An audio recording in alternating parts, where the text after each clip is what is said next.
Mzize Walid Shehe bana, mechi ya kirafiki leo dhidi ya Nyasa Big Bullet ugenini, mechi kubwa na timu kubwa. Yani ukifananisha hii Nyasa Big Bullet sasa ilivyo Simba ama ilivyo Yanga nyumbani kwetu Tanzania. Pengine kwanza mchezo wewe umeuonaje, lakini nini ambacho umekiona cha tofauti ni mchezo wa leo? Kiukweli ilikuwa mechi nzuri, ni mechi ambayo watu tumetoka mapumzikoni na season inataka kuanza kwenye ligi yetu. Kwa hiyo tulienda kwa ajili ya kushindana. Tulisema hata kama hatujafanya mazoezi vizuri lakini lazima tushindane. Kwa hiyo vijana tulikuwa vijana wengi ambao tuliingia kwenye huo mchezo. Tulikuja vijana under 20, tulishirikiana na sisi wa senior. Kiukweli mchezo ulikuwa mzuri, mchezo ulikuwa tough, mchezo ulikuwa nguvu, mchezo ulikuwa ni mzuri kweli. Hata nyie mmeangalia, mmeona jinsi mchezo ulivyokuwa. Kwa hiyo tunashukuru kwa matokeo tuliyoyapata, na mimi sio matokeo mabaya sana kwenye football. Kwa hiyo tunashukuru sana kwa hilo. Okay, sawa. Nini ambacho mlikuwa mnawaambia wachezaji vijana, kwa sababu ukiangalia mechi ya leo imeundwa na wachezaji wengi vijana, kwa sababu upatikanaji wa nyinyi wachezaji wa senior team kidogo ulikuwa mgumu, kwa maana ya kwamba ulikuwa ni wakati wa likizo. Uzuri wengi tulikuwa vijana.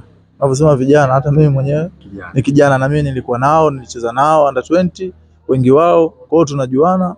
Sema senior labda ambao hawajacheza nao ni wachache. Kwa hiyo pale ambapo mtu anakosea, kwa sababu sio wao tu walikuwa wanakosea, hata sisi tulikuwa tunakosea, na mtu anakuambia bwana pale ungefanya hivi. Kwa hiyo yani ilikuwa ni kitu kizuri, kwa sababu ulikuwa hatuogopani mle ndani. Yani mwenzako anapofanya kitu unamcover, then baadaye unamwambia kwa bwana pale ungefanya hivi ingekuwa vizuri zaidi. Kwa hiyo ni kitu kizuri, na kupata mechi kama hizi ni mechi fitness. Unajua ilikuwa mechi nzuri, yani kwa mechi ya ina tough sana ndani, yani ulitakiwa ukakamavu kidogo. Kwa tunashukuru kiukweli, vijana wamepambana mpaka tumepata matokeo hayo. Ni kiukweli ni kitu kizuri, tumepambana sana, tunashukuru. Sawa, wewe unaweza ukasema kwamba umepambana kwa maana ya kwamba ukiwakilisha vijana, kwa sababu umeshacheza mechi ngumu zaidi pengine ya hii ya mechi ya leo, kwa sababu ni mechi ya kirafiki, sio ya mashindano, lakini ushacheza mechi ngumu za kimashindano za CAF Confederation pamoja na ligi kuu soka Tanzania bara. Pengine una nini sasa kuambia vijana wenzako ambao leo umecheza nao na wanatamani pia wao kujiona na kujipata wakiwa timu kubwa?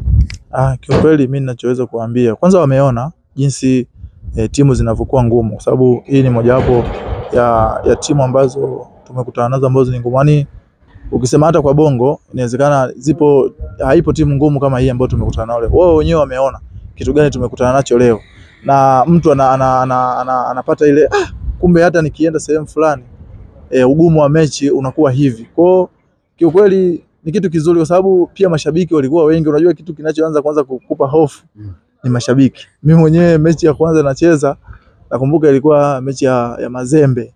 Mashabiki yani mtu akikuita pale tu umsikii. Kwa kwanza ile hofu yani ukishika tatu hata mpira ile yani moyo wako yani unashikwa na pressure, yani hivi hapa nafanyaje, yani utajikuta wewe mwenyewe lakini ukiwa unazoea vitu kama hivyo kidogo inakupa confidence ile ya kufanya kitu. Kwa vijana wengi yani wana kitu, ila tunavyoingia uwanjani tunakuaga na hofu. Hiyo huwa ndio inatuharibu. Yani sio mtu anavyoingia uwanjani kuwa ni mbaya au hawezi, hapana, ila kuna kitu kinatuingia rohoni, yani tunaingiwa na hofu kubwa, yani nachukua mpira nafanyaje, yani ndio vitu ambavyo huwa vinatufelisha sana. Kwa hiyo ukiwa tu hapa nikichukua hivi nafanya hivi, nikichukua hivi nafanya hivi, na ukipata mwalimu anakuelekeza kuwa strong, fanya hivi, kiukweli unakuwa mchezaji mzuri na unakuwa mchezaji wa kupambana sana.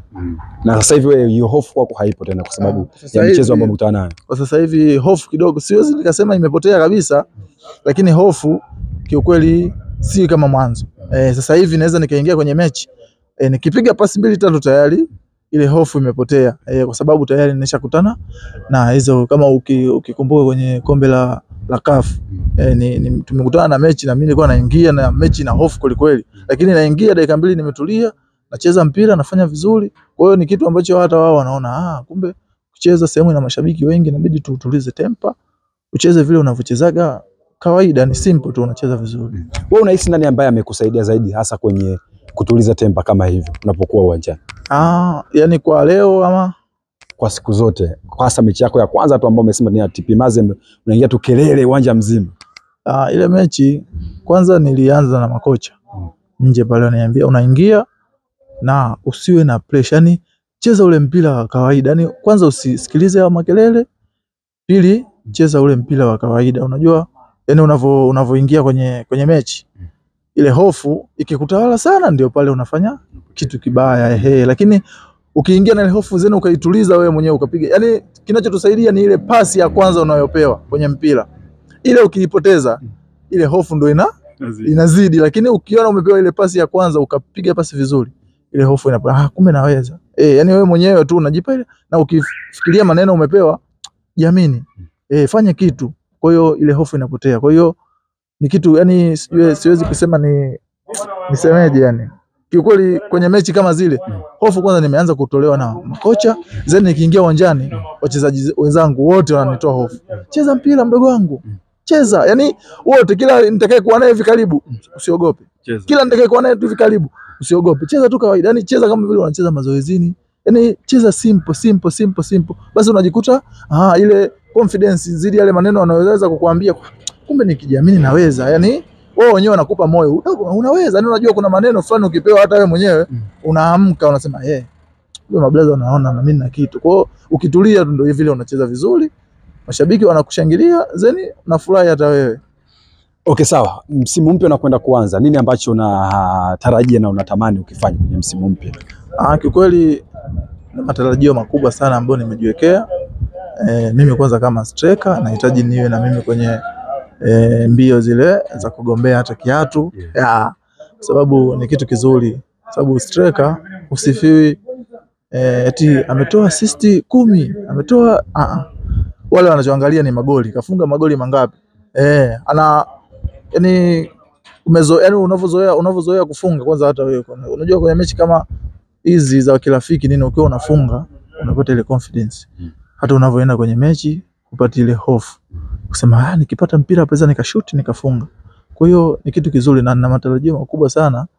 Siwezi kuyasema sana, lakini kiukweli moyoni mwangu na matarajio makubwa sana ambayo kwa msimu uliopita nimeweza kufanya kitu na watu wameona, wameniamini, na naamini msimu huu nitaweza kuja vizuri zaidi ili kuaminisha watu zaidi, na mimi mwenyewe kujiwekea malengo vizuri, yani malengo ambayo nimejiwekea mimi mwenyewe basi yaweze kutimia. Pongezi zinakuwa nyingi sana. Unaambia bwana Mzize bwana, ngera bwana uko Yanga bwana, hata ukirudi nyumbani kule wasema aisee nyumbani tumetoa mtu anacheza Yanga. Yani kikweli anajivunia sababu sisi unajua tumetokea kwenye tuseme familia ambazo ziko hali ya chini, sio ziko hali ya juu.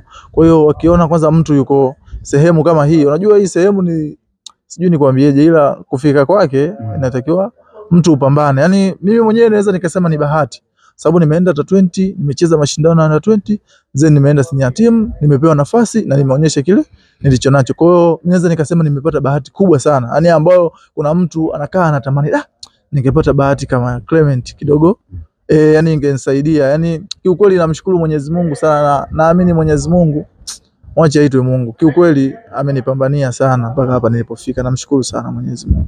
Sawa. Shukrani. Shukrani.